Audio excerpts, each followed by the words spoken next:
আসসালামু আলাইকুম ওয়া রাহমাতুল্লাহি ওয়া বারাকাতুহু। ইন্নাল হামদালিল্লাহ ওয়াসসালাতু ওয়াসসালামু আলা রাসূলিল্লাহ ওয়া আলা আলিহি ওয়া আসহাবিহি আজমাইন। قال الله تبارك وتعالى في القرآن العظيم أعوذ بالله من الشيطان الرجيم بسم الله الرحمن الرحيم قد أفلح من تزكى وذكر اسم ربه فصلى بل تؤثرون الحياة الدنيا والآخرة خير وأبقى সাদাকাল্লাহুল মাওলানাল আযীম ওয়া সাদাকা রাসূলুহুন নবিয়্যুল কারীম। সুপ্রিয় দর্শক মণ্ডলী, কাছে দূরে, দেশে এবং দেশের বাইরে যে অবস্থান থেকে চোখ রেখেছেন নিউজ 24 এর পর্দায় আপনাদের প্রিয় অনুষ্ঠান ইসলাম আমরাকে দেখার জন্য সকলকে উক্ত চ্যানেল ও অনুষ্ঠানের পক্ষ থেকে আমাদের পক্ষ থেকে ধন্যবাদ জানাচ্ছি, আন্তরিক মোবারকবাদ জানাচ্ছি, অনুষ্ঠানের শেষ পর্যন্ত থাকার আমন্ত্রণ জানাচ্ছি। আল্লাহ রাব্বুল কারীম মানুষের অন্তরে রূহ দিয়েছেন। রাসূল আকরাম সাল্লাল্লাহু আলাইহি ওয়াসাল্লামের উপরে আল্লাহ তাআলা আয়াত নাযিল করে জানিয়ে দিয়েছেন যে প্রতিটি মানুষের ভেতরে যে রূহ আছে, এই রূহ কি জিনিস। রাসূলকে জিজ্ঞাসা করা হয়েছে, তারা আপনাকে জিজ্ঞাসা করবে ইয়াসআলুনাকা আনির রূহ, রূহ কি জিনিস। রাসূল আল্লাহ তাআলা আয়াত নাযিল করে জানিয়ে দিয়েছেন, আপনি বলে দিন কুলির রূহু মিন আমরি রাব্বি, রূহ আল্লাহ তাআলার পক্ষ থেকে আদিষ্ট একটি হুকুম। এই রূহের আত্মার, যাকে আমরা আত্মা বলি, কলব বলি, প্রাণ বলি, এর রয়েছে রোগ এবং তার থেকে বাঁচার উপায়। কি কারণে আত্মার ব্যাধি তৈরি হয় এবং সেখান থেকে বাঁচার উপায় কি, প্রতিকার কি, আজকে আমরা এই বিষয় নিয়ে কথা বলবো। কথা বলার জন্য যিনি আমাদের সাথে আছেন বিশিষ্ট ইসলামী চিন্তাবিদ, মিডিয়া আলোচক, সুবক্তা, অত্যন্ত সুন্দর দলিল ভিত্তিক সুস্পষ্টভাবে আলোচনা করে থাকেন শেখ মুফতি মহিউদ্দিন কাসেম, ইমাম, জাতীয় মসজিদ বায়তুল মোকাররম, ঢাকা। সাথে আছি আমি আমজাদ হোসেন হেলালি। আসসালামু আলাইকুম ওয়া রাহমাতুল্লাহি ওয়া আলাইকুম আসসালাম ওয়া রাহমাতুল্লাহ। শেখ কেমন আছেন? আলহামদুলিল্লাহ, আপনি কেমন আছেন? জি আলহামদুলিল্লাহ, আল্লাহ তাআলা ভালো রেখেছেন। আপনার কাছে আজকে আমরা আত্মার ব্যাধি নিয়ে শুনবো। আপনি শেখ, বুজুর্গ, মাশাআল্লাহ, ইলমে তাসাউফে অনেক পারদর্শিতা অর্জন করেছেন। তো একজন মানুষের আত্মার যেই ব্যাধি, শারীরিক যেমন রোগ হয় আত্মারও রোগ হয়। শারীরিক রোগ সারার জন্য আমরা ডাক্তারের কাছে যাই, বিভিন্ন চিকিৎসা অবলম্বন করি। তো রোহের যে রোগ হয় সেটাকে থেকে দূর করার জন্য রোগটা কেন হয় এবং তার থেকে বাঁচার উপায় কি, প্রতিকার কি, আপনার কাছে খুব সংক্ষিপ্তভাবে শুনবো।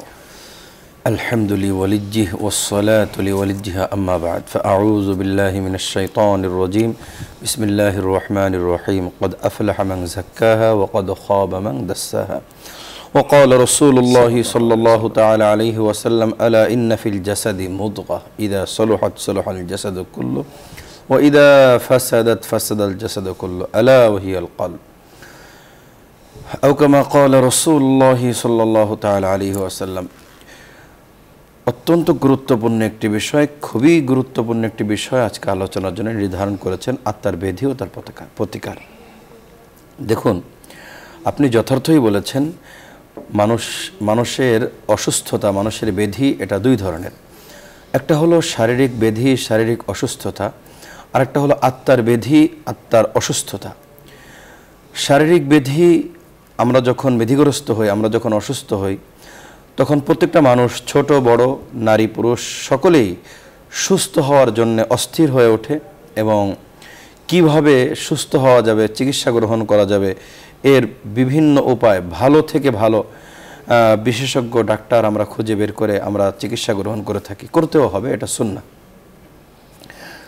তো আমাদের অন্তরাত্মা যখন ব্যাধিগ্রস্ত হয়, এই অন্তরাত্মাকে সুস্থ করার জন্য আমাদের চেষ্টা, আমাদের প্রচেষ্টা, আমাদের সচেতনতা ঠিক ওইভাবে পরিলক্ষিত হয় না। এটা অত্যন্ত দুঃখজনক। অথচ একটি বিষয় যদি আমি স্পষ্ট করে বলি, দেখুন, শারীরিক ব্যাধি যদি একটা মানুষের প্রকট আকার ধারণ করে, তখন তার যদি হায়াত না থাকে তাহলে সেই মানুষটা হয়তো দুনিয়ার থেকে চলে যাবে, ইন্তেকাল করে যাবে। আর অন্তরাত্মার ব্যাধি যখন একটা মানুষের প্রবল আকার ধারণ করে, সে যদি এই অন্তরের ব্যাধি সংশোধন না করে, তাহলে একটা পর্যায়ে দেখা যায় অন্তরের ব্যাধির বৃদ্ধির কারণে একটা পর্যায়ে ওই মানুষটা ঈমান হারা হয়ে যায়। তাহলে আমরা স্পষ্ট করেই বুঝতে পারি, শারীরিক ব্যাধির থেকে আত্মার ব্যাধির সংশোধন আমাদের জন্য কোনো অংশে কম নয়, বরং অনেক অংশে বেশি। আমাদের খুবই প্রয়োজন আত্মার বেধির সংশোধন করা। দেখুন, আমি কোরআনে কারীম থেকে আয়াতে কারিমা পাঠ করেছি, আপনিও পাঠ করেছেন। দুটো আয়াতেই রব্বুল আলামিন বলেছেন কদ আফলাহা, সফল কাম হয়েছে ওই ব্যক্তি যে পরিশুদ্ধ, অর্থাৎ অন্তরাত্মার শুদ্ধতা অর্জন করেছে। এটা বড় স্পষ্ট কথা। রব্বুল আলামিন যাকে সফল বলেছেন তার থেকে মহা সফল ব্যক্তি আর এই দুনিয়াতে নেই। তো সফল তো তখন হবে যখন সে পরিশুদ্ধ, অর্থাৎ অন্তরের যত বেধি আছে এই বেধি থেকে নিজেকে পবিত্র করার চেষ্টা করবে, পবিত্র করবে। দেখুন, এখানে হাদিস শরীফ পাঠ করেছে, আল্লাহ রাসূল সাল্লাল্লাহু তাআলা আলাইহি ওয়াসাল্লাম বড় স্পষ্ট করে বলেছেন, আলা ইন্না ফিল জাসাদি মুদগা, শরীরের মধ্যে একটি অংশ রয়েছে, মাংস টুকরা রয়েছে। একটা পর্যায়ে আল্লাহ রাসূল সাল্লাল্লাহু তাআলা আলাইহি ওয়াসাল্লাম বলেছেন যখন সেটা বেধিগ্রস্ত হয় সব কিছুই বেধিগ্রস্ত হয়। এবং আল্লাহ রাসূল সাল্লাল্লাহু তাআলা আলাইহি ওয়াসাল্লাম বলেছেন আলা ওয়াহিয়াল কলব, সেটা হলো অন্তর। এই অন্তর যখন মানুষের নষ্ট হয় তখন মানুষ কুপথে চলে যায়। অন্তর যখন মানুষের নষ্ট হয় তখন মানুষ মিথ্যা বলে। অন্তর যখন মানুষের নষ্ট হয় তখন মানুষ হিংসা করে। অন্তর যখন মানুষের বেধিগ্রস্ত হয় তখন মানুষ জিনা ব্যভিচারের পথে চলে যায়। অন্তর যখন মানুষের বেধিগ্রস্ত হয় তখন মানুষ হানাহানি কাটাকাটি বিভিন্ন পথে চলে যায়। সব কিছুর মূলে হলো অন্তরকে শুদ্ধ করা। এই অন্তরটা যখন শুদ্ধ থাকবে, অন্তর যখন, দেখুন, অন্তর যখন শুদ্ধ থাকবে তখন সব ধরনের পাপ থেকে বেঁচে থাকার একটা মানসিকতা মানুষের এমনিতেই অর্জন হয়। এজন্য আমাদের সকলের আত্মার বেধি থেকে বাঁচার উপায় খুঁজে বের করতে হবে। আর খুঁজে বের করার উপায় রব্বুল আলামিন বলে দিয়েছেন, ওয়া আম্মা মান খাফা মাকাম রাব্বিহি ওয়া নাহান নাফসা আনিল হাওয়া ফাইন্নাল জান্নাতা হিয়াল মাওয়া। রব্বুল আলামিন বড় স্পষ্ট করে বলেছেন, যে ব্যক্তি এই কথার ভয় করে, ওয়া আম্মা মান খাফা মাকাম রাব্বিহি, যে আমার তো দিন শেষে রব্বে কারীমের সামনে উপস্থিত হতে হবে, আমার তো দিন শেষে রব্বুল আলামিনের কাছে উপস্থিত হতে হবে। প্রত্যেকটা কথা, প্রত্যেকটা আচরণ, প্রত্যেকটা বিষয়ের সম্পর্কে রব্বুল আলামিনের সামনে হিসাব দিতে হবে। দেখুন, আমরা যখন কোনো কথা বলি সকলে একটা আতঙ্কে থাকে যে আমার কথা রেকর্ড হয় কিনা। যখন কথা রেকর্ড হওয়ার আশঙ্কা থাকে তখন মানুষ অনেক হিসেব কিতাব করে কথা বলে। আমরা কিন্তু এতটুকু কথা চিন্তা করি না, আমাদের ফোনে রেকর্ড হোক অথবা না হোক, প্রত্যেকটা কথা পরিপূর্ণ হবে রব্বুল আলামিন কিন্তু রেকর্ড করেছেন। মা ইয়ালফিযু মিন কওলিন ইল্লা লাদাইহি রাকীবুন আতীদ। রব্বুল আলামিনের পক্ষ থেকে দায়িত্বপ্রাপ্ত ফেরেশতা এই জবান থেকে যা কিছু বের হচ্ছে সব কিছুই সংরক্ষণ করছে। শুধু তাই নয়, রব্বুল আলামিন তো বলেছেন ইয়ালামু খাইনাতাল আয়ুন ওয়া মা তুখফিস সুদূর। আমরা শুধু বাহ্যিক বিষয় সিসি ক্যামেরায় ভয় করি, বিভিন্ন রেকর্ড ভয় করি। রব্বুল আলামিন এর বাইরে অন্তর দিয়ে আমরা যা কিছু করি এর সব কিছুর তদারকি রব্বুল আলামিন করেন। কিরামান কাতিবিন ইয়ালামুনা মা তাফআলুন। আমরা যা কিছু করছি সব কিছুই রব্বুল আলামিনের পক্ষ থেকে দায়িত্বপ্রাপ্ত ফেরেশতা এগুলো সংরক্ষণ করছে। এজন্যই প্রত্যেকটা মানুষ ময়দানে কিয়ামতে নিজের আমলনামা দেখে অস্থির হয়ে ব্যাকুল হয়ে বলতে থাকবে, মা লিহাযাল কিতাব লা ইউগাদিরু সগীরাতান ওয়ালা কাবীরাতান ইল্লা আহসাহা ওয়া ওয়াজাদু মা আমিলু হাদিরা ওয়ালা ইয়াযলিমু রাব্বুকা আহাদা।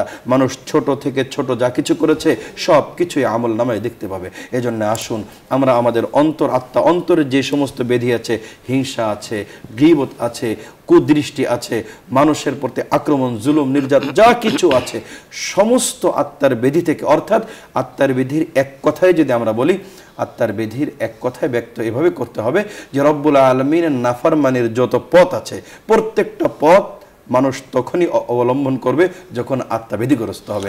আর মানুষ সুপথে জান্নাতের পথে তখন চলবে যখন অন্তরাত্মা সুস্থ থাকবে। এজন্যই তো আমরা স্পষ্ট করে দেখতে পারি হযরতে সাহাবায়ে কেরাম আসহাবিকান নুজুম বিআইহিম ইকতাদাইতুম ইহতাদাইতুম, পুত পবিত্র আত্মার অধিকারী ছিলেন হযরতে সাহাবায়ে কেরাম। সেই সাহাবায়ে কেরাম সম্পর্কে প্রিয় নবী মুহাম্মদুর রাসূলুল্লাহ সাল্লাল্লাহু তাআলা আলাইহি ওয়াসাল্লাম কত চমৎকার বলেছেন, আসহাবিকান নুজুম, আমার কলিজার টুকরা সাহাবায়ে কেরাম তারকারাজির মতো, যে কাউর অনুসরণ করবে তোমরা সরল পথ পেয়ে যাবে, সঠিক পথের দিশা পেয়ে যাবে। এটা কখন বলেছেন?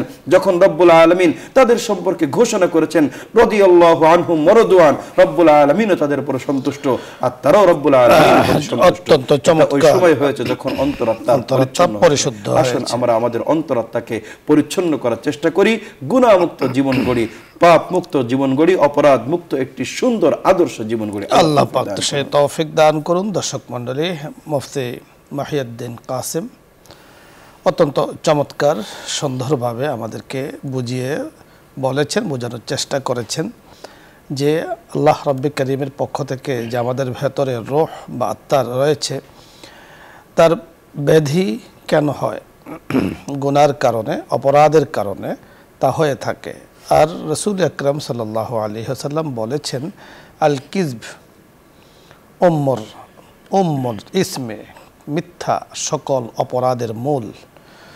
উসুলুল ইসমি বলা হয়েছে, অপরাধের জড়, মূল বলা হয়েছে। সব ধরনের মিথ্যা, কারণ মিথ্যাই মানুষকে একটা পর্যায়ে অপরাধ করতে, গুনাহ করতে বাধ্য করে। এজন্য সব ধরনের কিজব থেকে, মিথ্যা থেকে আল্লাহ তাআলা আমাদেরকে পরহেজ করুন, বাঁচিয়ে রাখুন। আল্লাহ তাআলার কাছে আমরা সেই কামনা করছি। প্রতিকার নিয়ে আমাদের মুফতি সাহেব বলেছেন, আল্লাহ তাআলা কোরআনে কারীমের মধ্যে আমাদেরকে আয়াত নাযিল করে জানিয়ে দিয়েছেন, কুনু মা'আস সাদিকিন, আত্মার ব্যাধি দূর হয় আল্লাহওয়ালা লোকদের সংস্পর্শ গ্রহণ করলে। আলেম, ওলামা, হাক্কানে পীর, আউলিয়া, গাউস, কুতুব যারা আছেন ওনাদের সংস্পর্শের মাধ্যমে দূর হয়ে যায় আত্মার ব্যাধি, এবং দূর হয় যিকরুল্লাহ দ্বারা। আলা বিযিকরিল্লাহি তাতমাইন্নুল কুলুব, জিকির দ্বারা অন্তরের প্রশান্তি আসে, এবং দূর হয় কোরআন কারীমের তেলাওয়াত দ্বারা। ওয়াজাদাতহুম ঈমানা ওয়াজিলাত কুলুবুহুম, পবিত্র কোরআনে বলা হয়েছে যে আত্মায় কোনো ধরনের পাপ না থাকে, পঙ্কিলতা না থাকে, পাপ মুক্ত থাকে, যখন কোরআন তেলাওয়াত করা হয়, কোরআনের আলোচনা করা হয়, তখন তাদের আত্মা প্রকম্পিত হতে থাকে, ঈমান বাড়তে থাকে। আসুন অন্তরকে পরিচ্ছন্ন করি জিকির আজকারের মাধ্যমে, তেলাওয়াতে কোরআনের মাধ্যমে, হযরতে উলামায়ে কিরাম, আল্লাহওয়ালা লোকদের সংস্পর্শের মাধ্যমে। আল্লাহ তাআলা আমাদেরকে সেই কথাগুলো বুঝার তৌফিক দান করুন, আমল করার তৌফিক দান করুন। আলোচ্য বিষয় নিয়ে যদি আপনাদের কারো কোনো কিছু জানার, বুঝার থাকে, আপনি প্রশ্ন করতে পারেন, অথবা ইসলামের যে কোনো মাসলা মাসাইল নিয়ে আপনি চাইলে প্রশ্ন করতে পারেন। আমরা কোরআন ও সুন্নাহর আলোকে কথা বলার চেষ্টা করব। প্রথমে যিনি আছেন, আসসালামু আলাইকুম ওয়া রাহমাতুল্লাহ। দর্শক নাম বলে পরিচয় দিয়ে প্রশ্ন করুন।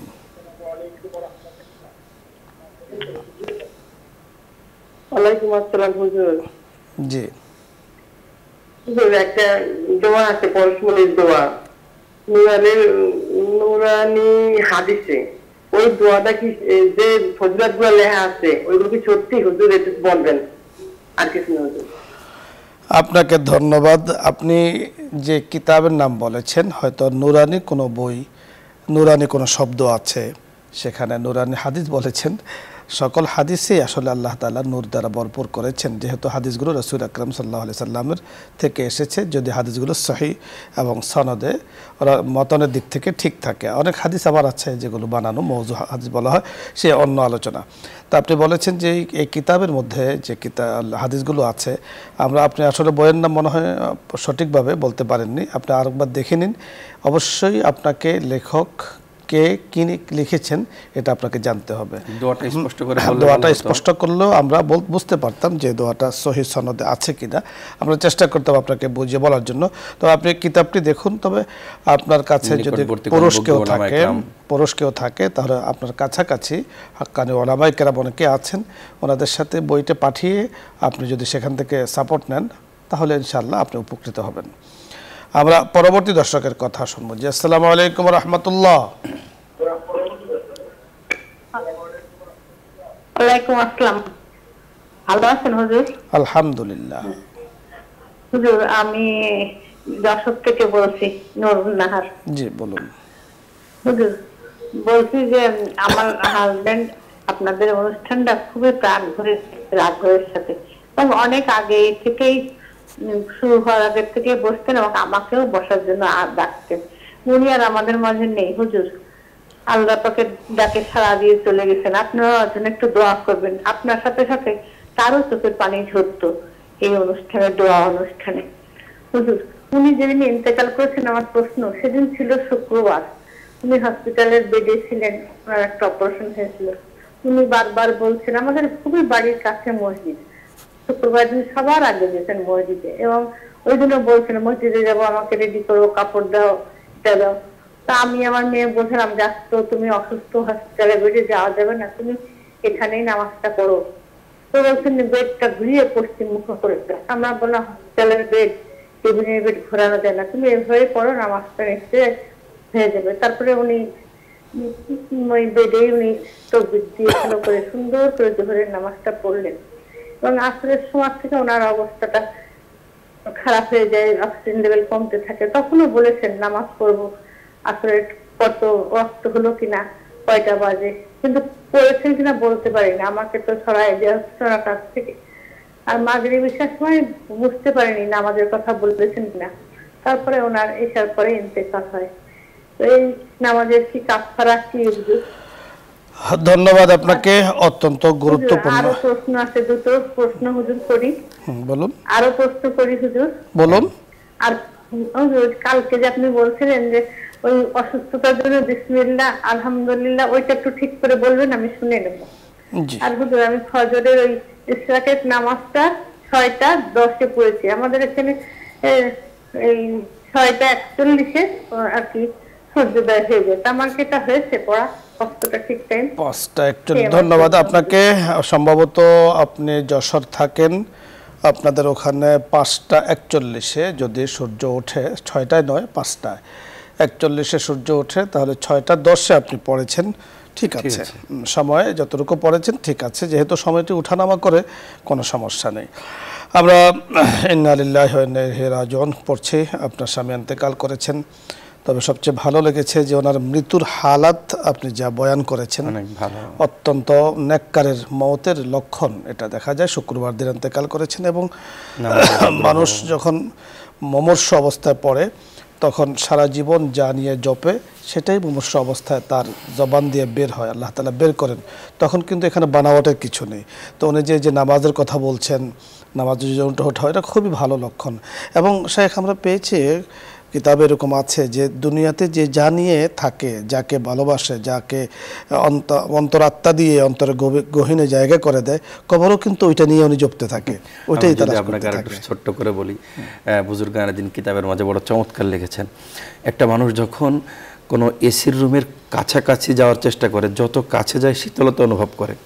তো একটা মানুষ, জান্নাতি মানুষ যখন জান্নাতের যত কাছাকাছি হয়, জান্নাতের আসারগুলো, জান্নাতের কথাগুলো তার থেকে ফুটতে থাকে, প্রকাশ পেতে থাকে। তো এই জন্যেই আল্লাহ পাক যাদেরকে জান্নাত দিবেন, এই মানুষগুলো মৃত্যুর আগে বিভিন্ন ধরনের জান্নাতি কথা, জান্নাতি আমল তার থেকে এমনিতেই প্রকাশ পেতে থাকে। তো আমরা এই বুজুর্গানে দ্বীনের এই সমস্ত কথার আলোকে তো স্পষ্ট আমরা আশা করতে পারি রব্বুল আলামিন হয়তো ভাইকে ক্ষমা করে দিয়েছেন এবং ভাইকে আল্লাহ পাক জান্নাত দান করেছেন। এই জন্য আমাদের সকলেরই উচিত এমন কিছু কাজ করা যে আমাদের জীবনের শেষ সময় যখন হায়াতে জিন্দেগি শেষ হয়ে আসবে, আমাদের থেকে নাফরমানি প্রকাশ না পেয়ে আমাদের থেকে যাতে জান্নাতি কাজগুলো বেশি বেশি, কখন যে জীবনটা শেষ হয়ে যাবে বলা তো যায় না, এজন্য বেশি বেশি করে প্রত্যেকটা সময় আমাদের থেকে জান্নাতি কাজগুলো প্রকাশ পেলেই ভালো। আপনি যথার্থ বলেছেন। উনি আরেকটি বিষয় জানতে চেয়েছেন, জুমার নামাজ বিকল্প যোহর পড়েছেন, ঠিক আছে, আসর নামাজ পড়েছেন কিনা উনি জানেন না, এশার পর ইন্তেকাল করেছেন। এটা উনি বলেছেন সতর্কতামূলক আমরা বলতে পারি, 3 ওয়াক্ত নামাজের 3 ওয়াক্ত নামাজের যদি উনি কাফারা দিয়ে দেন, ফিদিয়া দিয়ে দেন, সবচেয়ে ভালো, সবচেয়ে ভালো। যেহেতু উনি একজন নেক মানুষ ছিলেন, এতটুকুর জন্য ওনার বিষয়টা খটকা থেকে লাভ নেই। হ্যাঁ, আপনি প্রতি ওয়াক্তের জন্য একটা সাদকায়ে ফিতির, অর্থাৎ 3 ওয়াক্ত নামাজ, তো আপনি একটা পরিমাণ ধরে 500 টাকা আপনি যদি সাদকা করে দেন ওনার নামে, নামাজের কাফারা হিসাবে হয়ে গেল। এই কাজটি আপনি অবশ্যই করবেন। আমরা যতটুকু বুঝতে পেরেছি লোকটি নেককার ছিলেন এবং আপনি আরেকটু বলেছেন যে আমাদের এই প্রোগ্রামের সাথে ওনার একটা আন্তরিকতা ছিল, আপনাকেও উদ্বুদ্ধ করেছেন এই অনুষ্ঠান দেখার জন্য। তো আমরাও বলবো যে দিনই অনুষ্ঠান দেখা আমাদের জন্য উচিত, অনেক কিছু জানা যায়, বোঝা যায়। আরেকটি বিষয় আপনি জানতে চেয়েছেন, বুজুর্গানে দিনের একটি আমল আমরা প্রতিদিনই প্রায় অনেকে আপনারা জানতে চান। বিসমিল্লাহির রহমানির রহিম, আলহামদুলিল্লাহি রাব্বিল আলামিন। বুজুর্গানে দিনে অনেকে বলেছেন বিসমিল্লাহর সাথে আলহামদুলিল্লাহ পড়ে 41 বার 41 দিন সকাল সন্ধ্যায় পানিতে পড়ে ফু দিয়ে সেটাকে মুমূর্ষ রোগীও যদি সেবন করে, আল্লাহ তাআলা কোরআনের উসিলায় তাকে মাফ করে দেন। তো এই আমলটি আপনি সম্ভবত করার ইচ্ছা করেছেন, আপনি করে যান। তবে অবশ্যই আস্থা অটলতা অবিচলতা রাখতে হবে রব্বে কারিমের উপরে। সকল কিছুর মালিক রব্বে কারিম, যার ঈমান যত মজবুত আল্লাহ পাক তার আমলে তত প্রভাব কিন্তু দিয়ে দেন। ঈমান দুর্বল হয়ে গেলে আমলে প্রভাব কম হয়। ধন্যবাদ আপনাকে, আপনার জন্য আমরা আপনার স্বামীর জন্য আত্মার মাগফিরাত কামনা করছি, আল্লাহ তাআলা ওনাকে মাফ করে দিন। পরবর্তী দর্শকের কথা আমরা শুনবো। জি, আসসালামু আলাইকুম ওয়া রাহমাতুল্লাহ। ওয়া আলাইকুম আসসালাম ওয়া রাহমাতুল্লাহি ওয়া বারাকাতুহু। টিভির ভলিউম কমিয়ে পরিচয় দিয়ে কথা বলুন।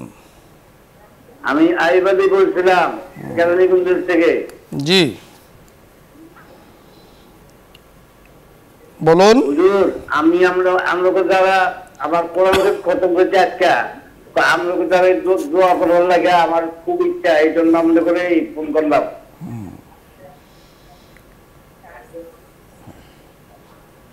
আমার আলাদা জন্য, আমরা জন্য, পৃথিবীর সবার জন্য একটু দোয়া করেন হুজুর, খাস করিয়া যদি ভুল তুলি আল্লাহ যেন আমাকে মাফ করে দেয়। জি, আপনাকে ধন্যবাদ। আমরা প্রতিদিনই দোয়া করি। আসসালামু আলাইকুম। ওয়ালাইকুম আসসালাম আইয়ুব আলী সাহেব, আপনাকে ধন্যবাদ। আপনার মনের আগ্রহ আমরা জানতে পেরেছি। আমরা আপনার জন্য, আপনাদের জন্য, সকলের জন্য আমরা দোয়া করি। আল্লাহ তাআলা যেন আমাদের সকলকে মাফ করে দিন। জীবিত যারা আছেন মুসলিম ভাই, তাদেরকে মাফ করে দিন। কবরে যারা চলে গিয়েছেন তাদের সাথে আল্লাহ তাআলা ক্ষমার মুআমালা করুন। আল্লাহ রাব্বুল কারীমের কাছে আমরা সে কামনা করছি। আমরা পরবর্তী দর্শকের কথা শুনবো। জি, আসসালামু আলাইকুম ওয়া রাহমাতুল্লাহ।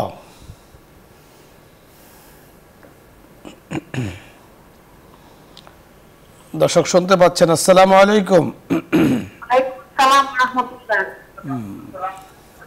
ওয়ালাইকুম আসসালাম ওয়া রাহমাতুল্লাহ। জি, আপনি প্রশ্ন করুন।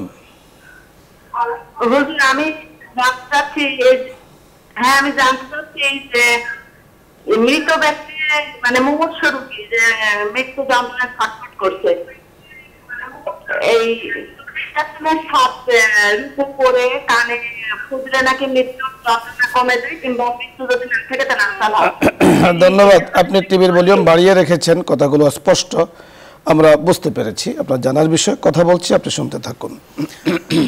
বোনজি কি বলেছেন, কি পড়ে ফুক দিলে হয়, এটা মানে কোনো একটি দোয়া আমরা ওটা তো শুনতে পাইনি, বাকি আমরা এতটুকু বলতে পারি, ইন্তেকালের মুমূর্ষ রোগী, যা মুমূর্ষ ব্যক্তি যখন ইন্তেকালের সময় ঘনিয়ে আসে, তখন আমরা কিতাবের আলোকে যতটুকু মানে আমরা বুঝতে পেরেছি, জানি সূরা ইয়াসিন, এমনি কোরআনে কারীমের তেলাওয়াত, বিশেষ করে সূরা ইয়াসিন, এটা মৃত্যু ব্যক্তির যন্ত্রণাকে আশা করা যায় রব্বুল আলামিন এই উপলক্ষে কমিয়ে দেন। হ্যাঁ, আপনি সূরা ইয়াসিন পড়তে পারেন অথবা সূরা ইয়াসিন পড়ুন, এবং কোরআনে কারীমে যে কোনো তেলাওয়াত আপনি করতে পারেন। কালিমার তালকিন দেয়া এবং নির্দেশ না দেওয়া, তাকে বলা, আপনি তার কাছে গিয়ে লা ইলাহা ইল্লাল্লাহ মুহাম্মাদুর রাসূলুল্লাহ বলবেন, তাকে বলতে না বলা যে আপনি বলুন।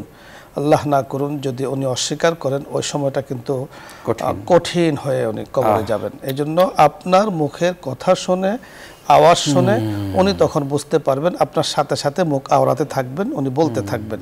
ওনাকে বাধ্য না করা, নির্দেশ না করা, লা ইলাহা ইল্লাল্লাহ ওনার সামনে বসে বসে যারা থাকবেন তারা পড়ব। আমরা পরবর্তী দর্শকের কথা শুনবো। জি, আসসালামু আলাইকুম ওয়া রাহমাতুল্লাহ।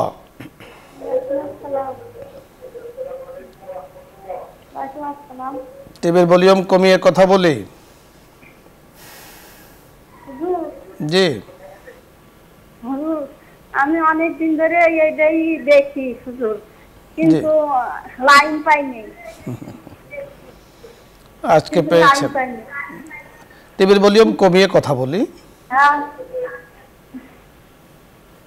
আপনি প্রশ্ন করুন।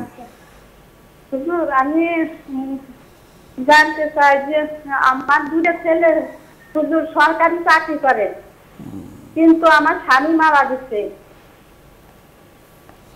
কিন্তু আমি হজে যাইতে চাই, কিন্তু আমি আমার ছেলেদের কোনো টাকা নেব না, কিন্তু আমার স্বামী যে আমার নামে জমি রাখিছে, এটা কি বিক্রি করে দেওয়া যাবে? জি, আমি যদি অন্য কারোর সাথে যাই, এটা কি উপযুক্ত হবে? ঠিক হবে না আপনার জন্য। আমরা কথা বলছি, আপনি শুনতে থাকুন। হ্যাঁ, বড় গুরুত্বপূর্ণ প্রশ্ন আপনি জানতে চাচ্ছেন। আমি সর্বপ্রথম যে কথাটি বলতে চাচ্ছি, এই মায়ের মনে এত ব্যথা কেন যে উনি সন্তানের টাকা নেবেন না, এটা একটা বিষয়।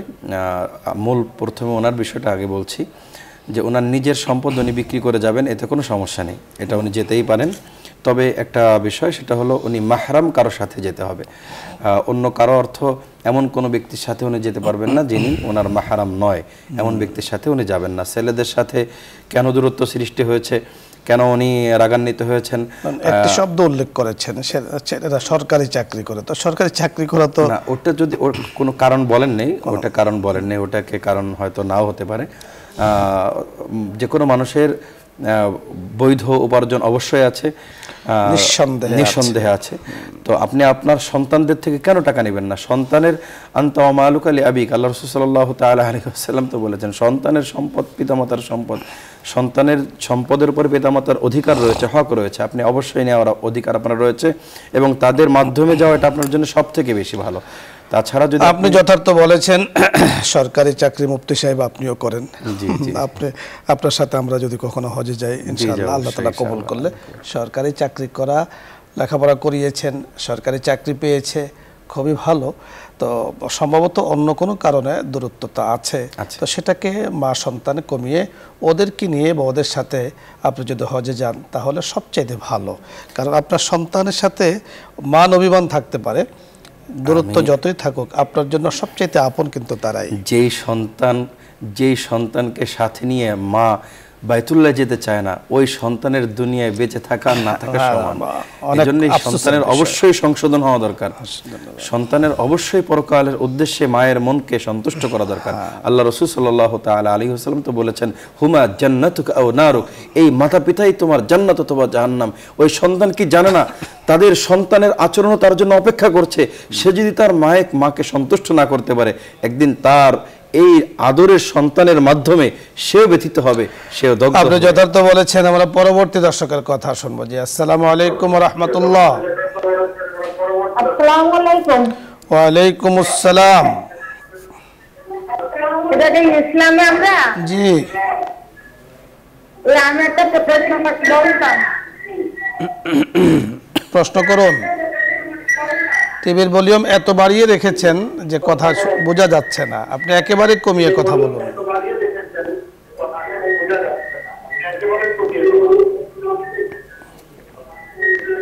বলছি আমি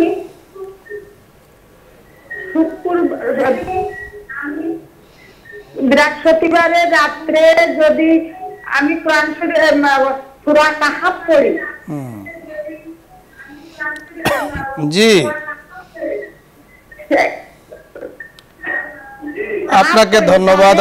আমরা বুঝতে পেরেছি আপনি বৃহস্পতিবার রাতে সূর্য ডোবার পরে, চন্দ্র ওঠার পরে যদি আপনি সূরা কাহাফ পড়েন, অর্থাৎ শুক্রবারের সূর্য ডোবার আগ পর্যন্ত একদম ফজিলত পুরোপুরি পেয়ে যাবেন। সূরা কাহাফের যত ফজিলত আছে পেয়ে যাবেন এই 24 ঘন্টার মধ্যেই যদি আপনি শেষ করেন। ধন্যবাদ।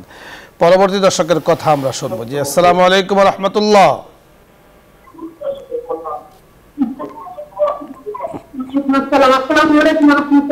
জি, প্রশ্ন করুন। ওয়া আলাইকুম আসসালাম ওয়া রাহমাতুল্লাহ।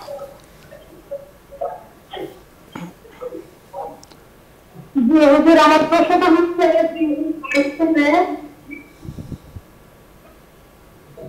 বলুন। 2022 সালে আমার জুন মাসে 27 আমার তারপরে জুলাই মাসের 8 তারিখে শুক্রবার বছর দিন আমার ছেলেটা মারা যায়। 12 দিন ছিল, আমি কোনো নিতে পারি না। আমার মৃত্যুর পরে তো আমি দেখতে পারবো আল্লাহ আমার সাথে দিবে নাকি, ওটা হাদিসে কতটুকু আছে। আল্লাহু আকবার। আমরা বুঝতে পেরেছি আপনি এক সন্তানের মা, আপনার ভেতরে যে আবেগ অনুভূতি তেমনি যেমন হওয়া দরকার ছিল তেমনই আছে। তবে হাদিসে পাকে এ সম্পর্কে অনেক শুভ সংবাদ এসেছে যে কারো সন্তান শিশু অবস্থায় যখন মারা যায় তার জন্য রায়হানুল জান্নাহ, অর্থাৎ ওরা কিন্তু জান্নাতের তায়রানুল জান্নাহ, জান্নাতের গ্রাম হয়, জান্নাতের পাখি হয়। মুফতি সাহেব, আমার একটি ঘটনা মনে পড়েছে ওনার কথা শুনে। আপনি জানেন যে মালিকে দিনার নামে এরাকে বড় একজন বুজুর্গ ছিলেন। আমাদের বনের জন্য যদি কোনো প্রশান্তির কারণ হয় গরনের মনে পড়েছে, তো মালিকের দিনারের ইতিহাস প্রথম জমানাতে উনি ভিন্ন পথের ছিলেন। তো যখন একেবারে স্বচ্ছ আল্লাহওয়ালা হয়ে গিয়েছেন, এক জায়গাতে বয়ান করবেন, বয়ানের পূর্ব মুহূর্তে একজন জিজ্ঞাসা করেছে যে আপনি তো আগে খুব অন্য পথের ছিলেন, নেশাগ্রস্ত থাকতেন, আপনার মধ্যে এত পরিবর্তন কেন আসলো?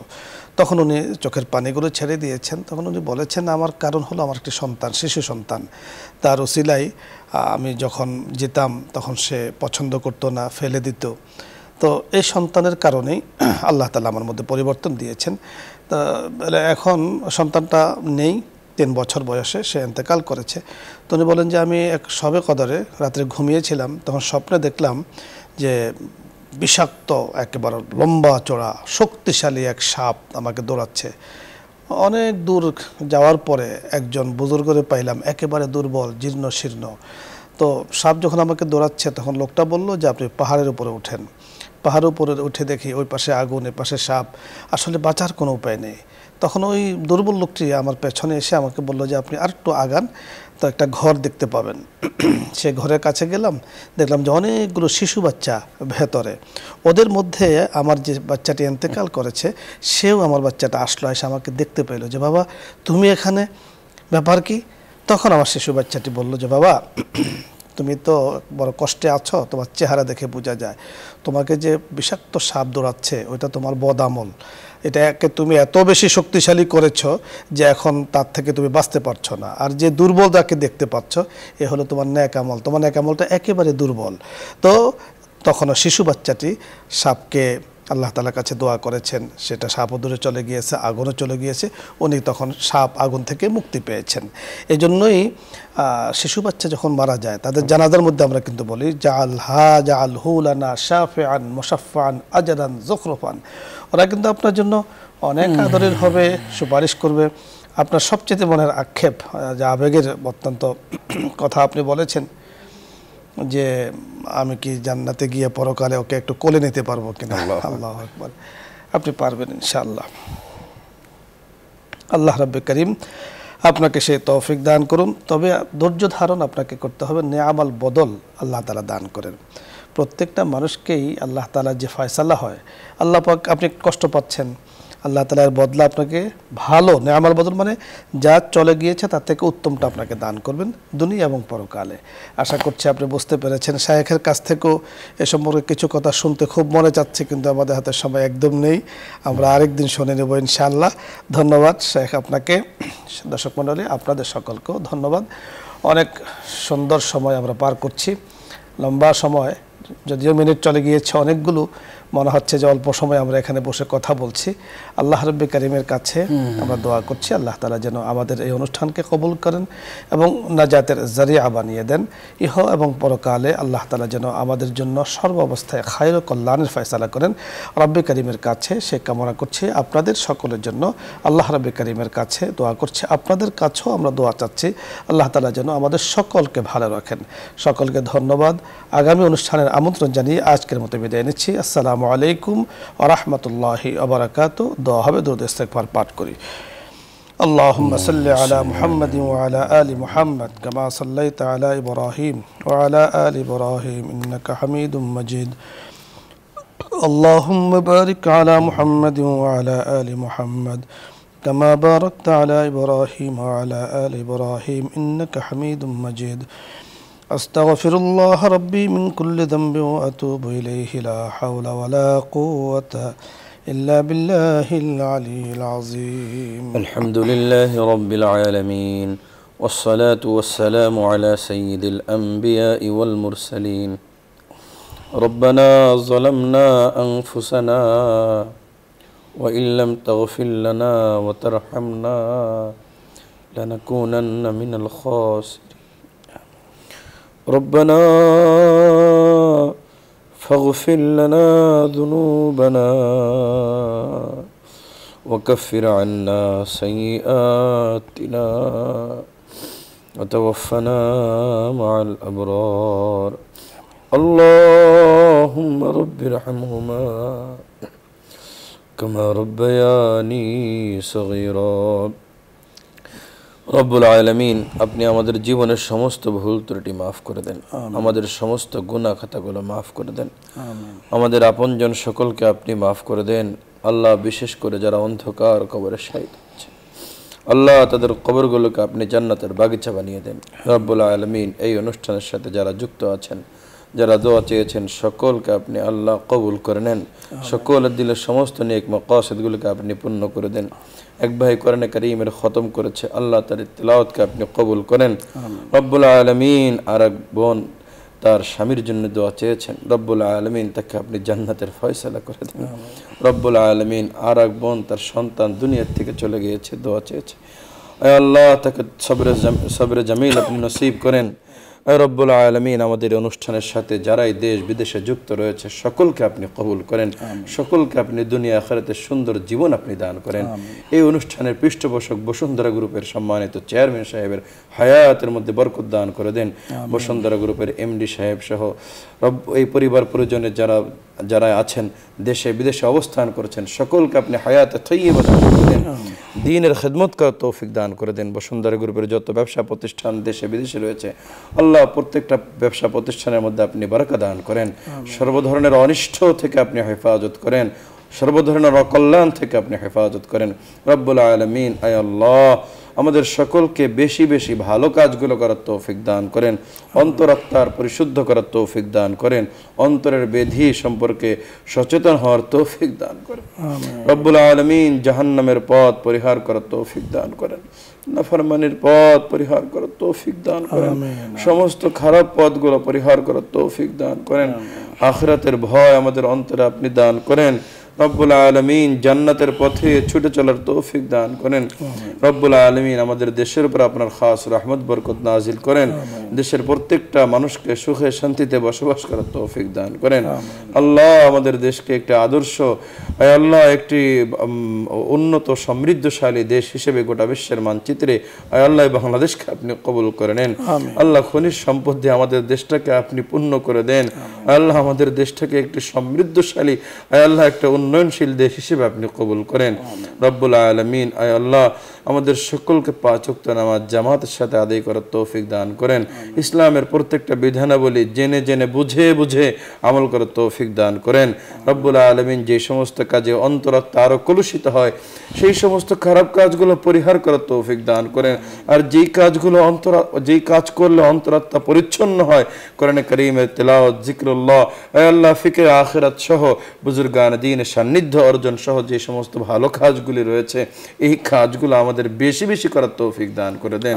রব্বুল আলামিন, আল্লাহ জীবনের শেষ সময় কখন এসে যাবে কিছুই জানি না। আল্লাহ জীবনের শেষ সময় যখন মালাকুল মউত হাজির হয়ে যাবে, আল্লাহ আমাদের সকলকে ঈমানে মৃত্যু আপনি নসিব করে দিয়েন। রব্বুল আলামিন, ঈমান যদি জীবনের শেষ সময় হারা হয়ে যায়, আল্লাহ তার থেকে অসহায় মানুষ আর থাকবে না। আমাদের জীবনের শেষ সময় আমাদেরকে ঈমানে মৃত্যু নসিব করে দিয়েন। আমাদের সকল দোয়া আপনি কবুল ফরমান। সুবহান রাব্বিকা রব্বিল ইজ্জাতি আম্মা ইয়াসিফুন ওয়া সালামুন আলাল মুরসালিন আলহামদুলিল্লাহি রাব্বিল আলামিন।